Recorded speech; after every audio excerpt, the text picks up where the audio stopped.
Assalamualaikum warahmatullahi wabarakatuh. Waalaikumsalam warahmatullahi wabarakatuh. Kenapa aktivisme mahasiswa, aktivisme 98 tuh yang dulu jadi aktivis sekarang jadi DPR, jadi patokan orang untuk kayaknya mahasiswa-mahasiswa yang demo sekarang juga pada akhirnya nanti akan ke parlemen juga akan membela pemerintah. Setuju nggak dengan statement itu, Pak Guru?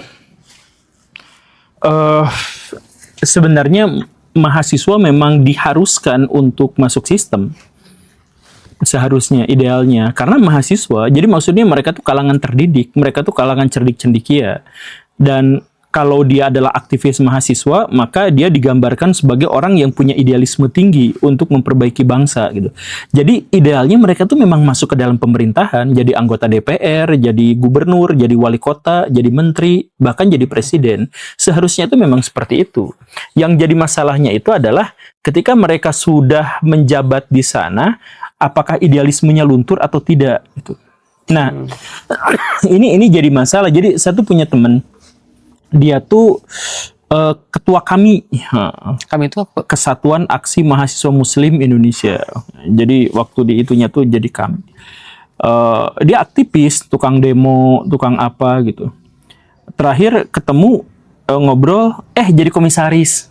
Wah gila uangnya gede gitu. Jadi maksudnya gini, jadi komisaris tuh gak jadi masalah, bukan aib jadi komisaris tuh. Tetapi kalau komisaris BUMN itu tuh udah jadi apa ya? Udah jadi rahasia umum bahwa itu tuh bagi-bagi kursi, bagi-bagi kue keenakan dari pihak yang berkuasa untuk membungkam orang-orang yang vokal gitu, atau untuk memberikan jaminan kebaikan untuk para pendukungnya gitu. Nah kan gitu. Nah disinilah orang-orang kemudian mempertanyakan kenapa sih sebenarnya orang-orang mahasiswa itu nanti ujung-ujungnya juga jadi anggota DPR gitu. Ya sekali lagi ya, pertanyaan itu tuh bukan salah, tapi miss gitu, meleset sedikit karena seharusnya memang mereka masuk. Jadi pertanyaan yang benar itu adalah apakah mahasiswa-mahasiswa itu nanti kalau sudah jadi pejabat akan bertahan dengan idealismenya atau enggak. Kemarin kan saya ngobrol sama Pak Fahri Hamzah gitu. Dalam dialog yang pertama kalau nggak salah itu saya tuh nanya, atau dialog yang kedua ya, dialog yang kedua juga saya tanyakan. Pak, kan dulu tuh Bapak tuh aktivis mahasiswa. Betul. Tukang demo, iya. Sekarang jadi bagian dari pemerintah, iya, karena dulu itu kita tuh idealis. Nah, sekarang idealisme kita tuh harus ditampung oleh yang berhubungan dengan realitas, gitu, yang selaras dengan realitas. Jadi kita harus masuk sistem, dan ketika kita melihat bahwa sistem itu bobroknya luar biasa gitu. Jadi ya udah gitu, Le. Bukan ya udah, jadi kita tuh hanya bisa beradaptasi dan melewor-lewor gitu, bermain cantik lah bahasanya mah. Kita tidak ikut rusak, tapi kita ikut berbenah di dalam sistem. Nah, itu bahasa diplomatik dari Pak Fahri Hamzah gitu. Dan saya juga ngobrol sama beberapa orang, mereka tuh bilang kurang lebihnya sama. Ini atau saya tunjukkan dasar saya bertanya itu. Oh, apa tuh? Kan ketua BEM itu lagi viral banget ya, karena dia mengkritik MBG sampai diancam dan lain-lain. Kayak kita membayangkan Budiman Sujatmiko waktu mahasiswa kan, cuman nggak ada media sosial aja waktu itu kan. Ya. Coba di zaman Budiman Sujatmiko lagi galak-galaknya itu dulu, kemudian dia sudah ada media sosial ya kayak gini juga lah kira-kira, keliling-keliling podcast apa segala macam. Nanti juga bahas bukit algoritma juga nanti. Iya. Atau kira-kira misalnya dalam versi yang berbeda ini kayak kualitasnya retorikanya Bang Fahri Hamzah ketika mahasiswa kan gitu. Jadi memang ada figur-figur yang menonjol sejak zaman mahasiswa, atau misalnya siapa lagi? Bang Nusron tuh. Nusron waktu mahasiswa udah lincah kayak beginilah, kira-kira berolah katanya sudah lincah seperti ini.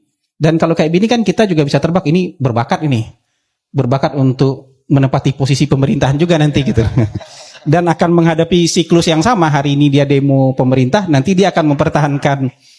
Kan dulu gitu, Bang Fahri, Bang Nusron, Budiman Sujatmiko melawan pemerintah, bahkan lebih sadis gitu. Maksudnya bahasa dan targetnya mungkin lebih sadis, dan akhirnya sekarang mereka berdiri di posisi mempertahankan argumen pemerintah. Nah, yang ini saya lihat juga ada bakat nih. Pemerintah. Iya, makanya saya bilang tadi itu. Jadi kita tuh bukan mempertanyakan ini jangan-jangan nanti jadi anggota DPR juga. Ya enggak, itu tuh harus gitu. Ya kalau bukan kan mahasiswa itu kalangan elit, cerdik cendikia dan idealis. Gitu kan catatannya tuh ya. Nah, ya mereka harus masuk.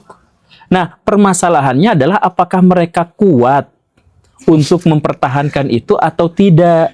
Nah, ada mahasiswa-mahasiswa yang ketika menjabat pada akhirnya dia milih jalur yang realistis. Ada yang lebih buruk lagi, yaitu pragmatis.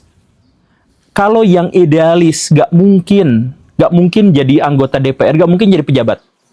Dia nggak bisa bertahan dengan kayak gitu ya. Gak mungkin. Jadi bukan gak mungkin apa ya, kemungkinannya kecil sekali. Karena gini, untuk terpilih jadi anggota DPR aja, kita tuh butuh duit tuh minimal 80 miliar, plus kita tuh harus ngibul sama rakyat.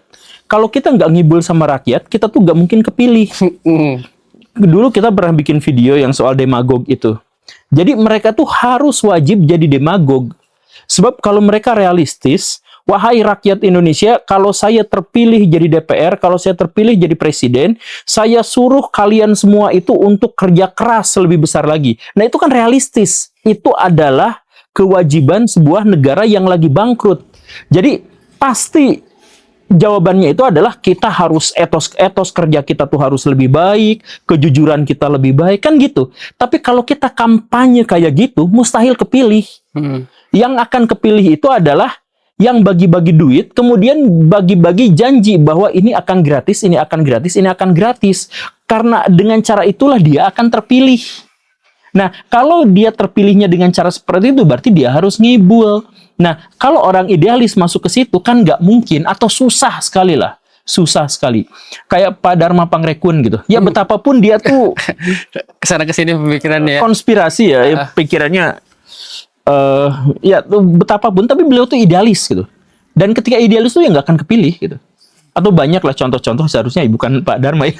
Ada contoh-contoh yang lain. Jadi nggak mungkin kepilih kalau misalkan dia itu idealis dan realistis sekaligus gitu. Jadi dia tuh harus ngibul. Nah, tapi setelah ngibul, nah gimana caranya agar dia tetap bisa bertahan di dalam? Sejujurnya banyak anggota DPR kita tuh yang bagus tuh banyak. Pejabat kita yang bagus tuh banyak. Aslinya tuh memang banyak. Tetapi apakah cukup berpengaruh dan berdampak terhadap sistem yang Indonesia yang sudah bobrok gitu? Nah, itu masalahnya. Nah, itu yang pertama. Kemudian yang kedua, setidaknya mahasiswa-mahasiswa itu pernah idealis. Jadi, orang yang awalnya idealis, kemudian nanti masuk ke sistem, itu maksimal banget tuh ya realistis, bukan pragmatis. Coba cari sekarang aktivis-aktivis mahasiswa yang sekarang jadi pejabat. Ya, kayak Pak Fahri gitu, terus yang tadi disebut beberapa gitu ya. Ya walaupun mereka sekarang udah realistis dalam tanda kutip, gak buruk-buruk amat dibandingkan dengan orang yang tidak pernah idealis. Berbeda dengan yang latarnya itu adalah pengusaha. I see. Kalau yang latarnya mahasiswa idealis, ya gak apa-apa. Terus nanti dia realistis gitu. Ya turun satu pangkat lah. Jadi idealis turun satu pangkat tuh jadi di tengah. Yang parah itu yang pengusaha dan lain pengusaha nakal gitu. Yang udah bawah turun lagi gitu. Itu kan ada yang seperti itu. Nah, jadi Pak Hasan Nasbi ya kita hargai beliau gitu ya. Cuman beliau juga kan sebenarnya punya tendensi pribadi gitu dalam berbicara. Jadi maksudnya ya kalau misalkan mau lihat sisi terdalam dari Pak Hasan itu, beliau itu kan pro Jokowi.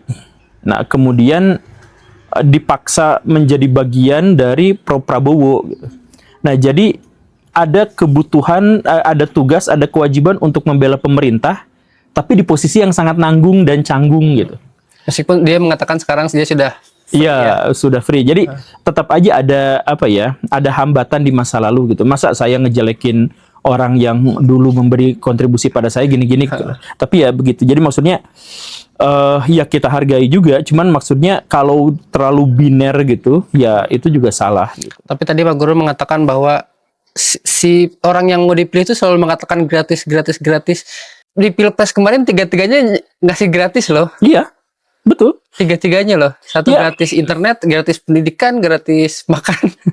Semuanya loh. Jadi Apakah tiga-tiganya ngibul juga?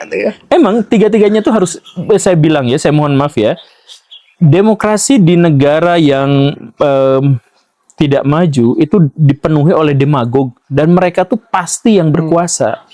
Yang berkuasa itu bukan orang yang pasti membawa kemajuan, tetapi pasti yang paling ahli dalam menjanjikan kemakmuran. Soalnya rakyatnya mintanya gitu. Misalkan gini lah, kita marah-marah tiap hari sama polisi. Kalau polisi itu korup, polisi itu gak mau nanganin kasus saya, bla bla bla bla bla. Tapi masyarakat sendirilah yang memaksa polisi untuk jadi koruptor. Mereka lah yang ngejual tanah untuk bisa nyogok polisi, gitu kan? Itu adalah orang yang sama yang mengeluhkan kualitas polisi di Indonesia, gitu. Jadi maksudnya bukan berarti kita tidak menyalahkan pemerintah, tidak menyalahkan elit, bukan seperti itu. Tapi elit yang culas itu bisa bertahan karena rakyat kita yang memang tidak mau kritis, tidak mau skeptis, tidak mau mengevaluasi. Gitu. Jadi iya, makanya kalau dalam agama Islam sesederhana pemimpin yang zalim itu adalah musibah, adalah azab bagi rakyat yang tukang maksiat. Jadi kalau di sebuah negara muslim ada dipimpin oleh pemerintahan yang jahat, yang zalim, itu dalam Islam tuh berarti itu tuh azab buat rakyat yang memang tukang maksiat gitu.